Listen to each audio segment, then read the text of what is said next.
আজি আমি আলোচনা কৰিম ক্লাছ 9 ৰ এক্সাৰসাইজ 2.4 ৰ কোৱেশ্চন নম্বৰ 4 ইয়াতে আমাক কৈছে উৎপাদক বিশ্লেষণ কৰা ঠিক আছে বহুতে ইম্পৰ্টেন্ট কোৱেশ্চন হয় এইবিলাক ইয়াৰ পৰা যিকোনো এটা তোমালোকে পাবা বহুত কেইটা কোৱেশ্চন আছে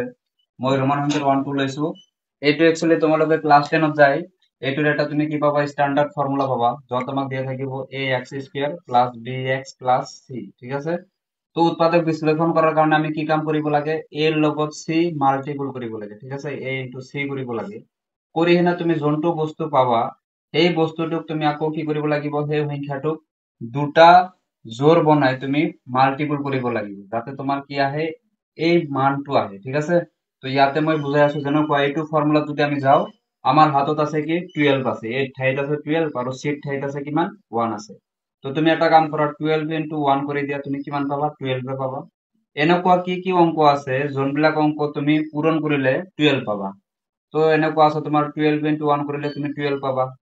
6 * 2 কৰিলে তুমি 12 পাবা 3 * 4 কৰিলে তুমি 12 পাবা ঠিক আছে এতিয়া চোৱা এটা কন্ডিশন তো আমাৰ ফুলফিল হৈ গল নেক্সট আমি চাব লাগিব যোন দুটা তুমি ইয়াতে কেইটা অংক আছে দুটা এইটো এটা তো দুয়োটা মিলি তোমাৰ কি হল এটা জোৰ হয় এই দুয়োটা জোৰ প্লাস মাইনাস কৰি তুমি মাজৰ ভ্যালুটো আনিব লাগিব চোৱা ইয়াতে কিমান আছে 7 আছে 12 ৰ লগত যদি তুমি 1 প্লাস কৰা 13 পাবা বাট তুমি 7 নাপাবা গতিকে এইটো জোৰ আমি লব নোৱাৰো কিন্তু তোমাৰ হাতত আৰু এটা অপচন আছে মাইনাস কৰিব পাৰা 12 ৰ পৰা 1 মাইনাস কৰিলে তুমি কিমান পাবা 11 পাবা তথাপি আমি 7 নাপাম গতিকে এইটো আমি জোৰ লব নোৱাৰো ঠিক আছে 6 * 2 কৰিলে তুমি 12 পাবা ঠিকে আছে বহুত ভাল 6 ৰ লগত 2 প্লাস কৰিলে তুমি কিমান পাবা 8 যত আমাক মাজত দি আছে 7 মিলা নাই মাইনাস কৰি চোৱা 6 ৰ পৰা 2 গলে থাকিব কিমান 4 তথাপি মিলা নাই গতিকে এইটো আমি হাতত লব নোৱাৰো এতিয়া চোৱা লাষ্টটো মিলি গৈ ঠিক আছে 3 * 4 কৰিলে তুমি কিমান পাবা 12 পাবা 3 ৰ লগত 4 তুমি প্লাস কৰিলে কিমান পাবা 7 এই জোৰটো আমি লব লাগিব ক্লিয়াৰ ইয়াৰ আগত আমি লক্ষ্য ৰাখিব লাগিব 7 ৰ আগত কি চিন আছে মাইনাস গতিকে দুয়োটা অংকৰ আগত তুমি মাইনাস চিন লব লাগিব ঠিক আছে প্লাস কৰিম আমি -3 প্লাস কৰিম আমি কি -4 ঠিক আছে তো -3 আৰু -4 মিলি তোমাৰ কিমান হ'ব -7 হ'ব আকৌ 7 ৰ পিছত যদি আমি লক্ষ্য কৰো দেখা পাই আছো x গতিকে 3 ৰ লগতো তুমি x দিব লাগিব 4 ৰ লগতো তুমি x টো লিখিব লাগিব এতিয়া চোৱা স্টেপ বাই স্টেপ চাই যোৱা প্ৰথম যোনটো আমাৰ মান থাকিব পদ যোনটো প্ৰথম পদ থাকিব কোনো আমি চেৰখাৰ নকৰো এজ ইট ইজ লিখিব লাগে ইভেন কি লাষ্টৰ যোনটো নম্বৰ থাকে ডিজিট থাকে তাকো আমি সেমে লিখিব লাগে মুঠৰ ওপৰত এই -7x টোক আমি উৎপাদক বিশ্লেষণ কৰিম এতিয়া কথাটো আহিব পাৰে উৎপাদক বিশ্লেষণ মানে কি কোনো একটা সংখ্যাক তুমি কি কৰা সৰু সৰু অংকলৈ ভাগ কৰি লৈ যোৱা কিন্তু মাল্টিপল কৰি তুমি সেম মানটোৱে পাব লাগিব নাইবা প্লাস মাইনাস কৰি ঠিক আছে তো -7x ক আমি লিখিব পাৰো -3x আকৌ -4x তেতিয়াহলে তুমি কি পাবা টোটাল -3x -4x মিলে তোমাৰ কি হ'ব -7x হ'ব হয়নে তো আমি এই -7x ক উৎপাদক বিশ্লেষণ কৰিলো -7x ক আমি ভাঙি লিখিলো ঠিক আছে কিন্তু ভ্যালু কিন্তু চেঞ্জ হোৱা নাই ভ্যালু আমাৰ সেমে আছে -3x আৰু -4x মিলে তোমাৰ -7x হ'ব কিন্তু -3 আৰু -4 যদি তুমি কৰি দিয়া তেনেহলে 12 আহিব দেখা পাইছা কাহিনীটো -3 * 4 কৰিলে 12 তো এইখিনি আমাৰ হাতৰ কাম আছে ঠিক আছে এই এটা স্টেপ তুমি কৰিব পাৰিলে তোমাৰ কাৰণে হৈ গল উৎপাদক বিশ্লেষণত তোমাক আৰু কোনেও ৰখাব নোৱাৰে ঠিক আছে তো এইটো মই বহুত ধুনীয়া কৰি এক্সপ্লেনেশন কৰি দিলো এতিয়া সেকেন্ড স্টেপৰ কাম আহিব আমাৰ কমন লোৱা ঠিক আছে যেনেকুৱা এই দুয়োটাৰ পৰা আমি কমন লব লাগিব এই দুয়োটাৰ পৰা আমি কমন লব লাগিব ঠিক আছে কমন লোৱাৰ মানেটো কি যে দুয়োটা পদত কি বস্তু তোমাৰ তুমি সেম দেখা পাই আছা যেনেকুৱা মই যদি চকুৰে চাও ইয়াতে দুটা x দেখা পাই আছো ইয়াতে এটা x আমি দেখা পাই আছো ঠিক আছে তো দুটা x আৰু এটা x দুয়োটা পদতে আছে গতিকে কম কত আছে এইটো পদত আছে কেইটা x আছে এটা গতিকে এটা x আমি কমন লব পাৰো ঠিক আছে এই দুটা x আৰু এটা x ৰ পৰা এটা x আমি কমন ললো তেতিয়াহলে ইয়াত আৰু কিন্তু x নাথাকিব ইয়াতে দুটা আছিল না ইয়াতে কেইটা থাকিব x এটা থাকিব কাটি নিদিবা মই জাস্ট বুজাই আছো ঠিক আছে দুটাৰ পৰা এটা আহিল এটা থাকিব এটা আছিল এটা আমি লৈছো অলৰেডি তো এই সংখ্যাবিলাকৰ ভিতৰত তুমি এনেকুৱা এটা সংখ্যা তুমি চুজ কৰি লব লাগিব যোনটো সংখ্যাৰে তুমি দুয়োটা সংখ্যাকে ডিভাইড কৰিব পাৰিবা ঠিক আছে যেনেকুৱা 12 ৰ ঘৰত তুমি কিন্তু 3 নাপাবা ঠিক আছে কিন্তু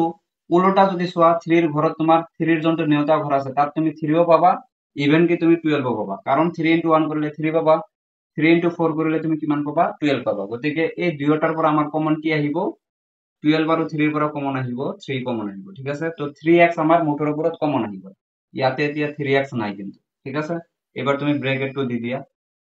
ব্রেকেট মানে কি পূরণ যেহেতু উৎপাদক বিশ্লেষণ কৰি আছা এই ব্ৰেকেটৰ ভিতৰত তুমি যি যি মান পাবা পূৰণ কৰি এই ওপৰৰ লাইনটোৱে আহিব ঠিক আছে এতিয়া চোৱা 12x স্কয়াৰৰ পৰা তুমি 3x অলৰেডি লিখিছা ঠিক আছে তো 3 ৰ লগত কিমান মাল্টিপল কৰিলে তুমি 12 পাবা অবিয়াসলি কথা 4 পাবা ঠিক আছে 3 into 4 কৰিলে 12 পাবা x আছে দুটা এটা x তুমি কমনে লৈছা কেইটা x থাকিব এটা গতিকে 4 ৰ লগতে x এটা লিখি দিয়া ঠিক আছে মাল্টিপল কৰিছো এইখিনি পাবা 3 into 4 মানে 12 x into x মানে x স্কয়ার ক্লিয়ার আহিছে এতিয়া চোৱা মাইনাস আছে আগবাঢ়ি যোৱা মাইনাস চিনটো ইয়াতে দি লোৱা ঠিক আছে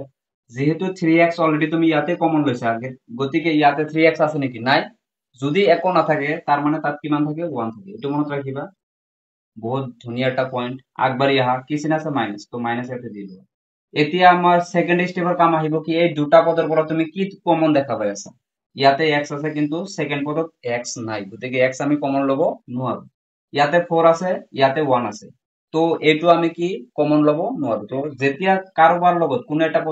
এটা পদৰ যদি মিল না থাকে সেই ক্ষেত্ৰত আমি সদায় 1 কমন লব লাগে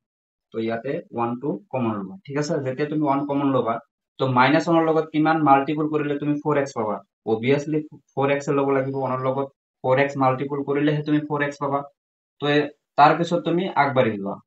এতিয়া চোৱা ইয়াতে কি চিন আছে এইটো বস্তু আমি চাব লাগিব প্লাস চিন আছে না এই ইয়াতে কি চিন আছে মাইনাস তো ব্ৰেকেট মানে কি বুজাই আছে পূৰণ মাইনাস চিনৰ লগত কোনটো চিন পূৰণ কৰিলে তুমি প্লাস চিন পাবা অবিয়াসলি মাইনাস তো ইয়াতে তুমি মাইনাস দিয়া মাইনাস ইনটু মাইনাস কৰিলে কি পাবা প্লাস চিন ঠিক আছে 1 ৰ লগত কিমান মাল্টিপল কৰিলে তুমি 1 পাবা 1 এ